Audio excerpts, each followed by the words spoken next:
Marko here from Fair Realty, Victoria, BC. Today I'm going to talk about running an efficient real estate business. Last week I was having coffee with a realtor friend of mine and he was asking me whether I had an assistant given the large number of transactions I'm involved in every year to help with the various tasks in each transaction. And I don't. And I think the reason I don't have an assistant or administrative person is I simply apply common sense efficiency to my business. I've talked on my YouTube channel in the past how I do zero marketing. Not only does that save me money, it makes things very efficient because I assume if you're getting a billboard on the highway or an ad in a magazine, you have to talk to someone about the design, which headshot you want to use, what listings you want to advertise. So the fact that I don't spend any money on marketing, I'm also saving my time not having to design those ads.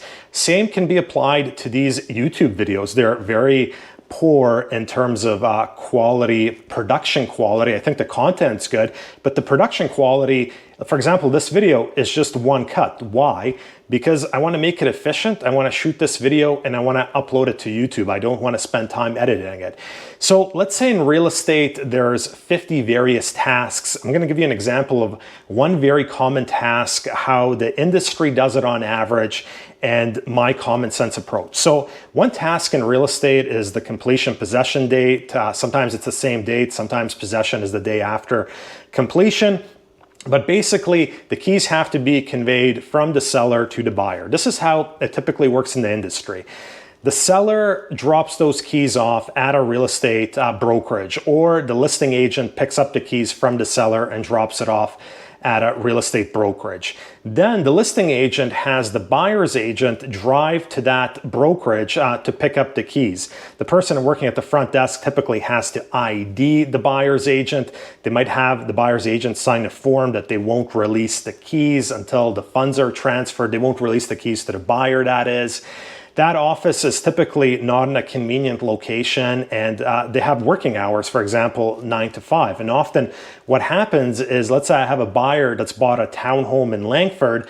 That listing agent will leave the keys for that townhome at an office in Royal Oak that closes at 5, but my buyer can't meet me in Langford until 6:30 p.m. because they're working that day. So I'll have to take time out of my day to drive to Royal Oak, spend 22 minutes driving there, pick up the keys, drive back to my office, and then drive out to the townhome in Langford to meet my buyer. Not to mention there was an envelope involved. Someone had to write out that envelope with the keys. And once again, someone had to ID me, had to get me signed a form.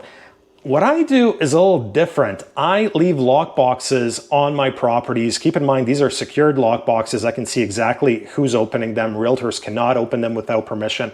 And I'll tell my seller, hey, listen, you can leave all the keys on the countertop in the kitchen or somewhere in the house. If you're not comfortable with that, I'll come and grab the keys from you. But most sellers are like, okay, we're super busy moving from one house to another.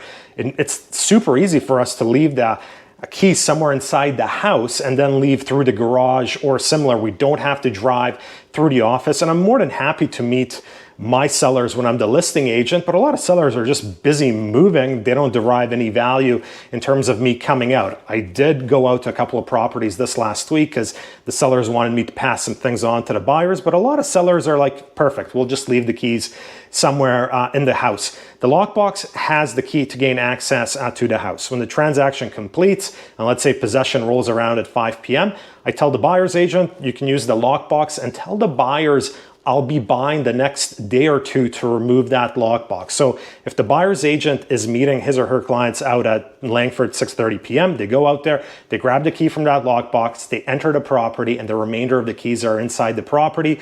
When I'm showing properties or doing listing presentations the day or day after, I pick up that empty lockbox en route to another property. So it makes it super efficient because the seller doesn't have to take the keys anywhere. The buyer's agent doesn't have to go pick up the keys somewhere at a limited time span while that office is open. You don't need someone working at that office to create that envelope for for those keys, to ID that buyer's agent, etc.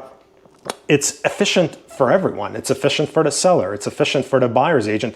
When I do this, most buyer's agents reply via text message, oh man, that's awesome, because now they don't have to spend time driving to office. The keys are at the property. and I come by a day or two later and remove the lockbox. So that is one of, let's say, 50 tasks in real estate that I've made personally much more efficient. I take away the need for having a physical office. I take away the need for having an administrative person or a secretary waiting for someone to pick up the keys, and everyone's happy. That's it for this week. Marko, Juras, Fair Realty.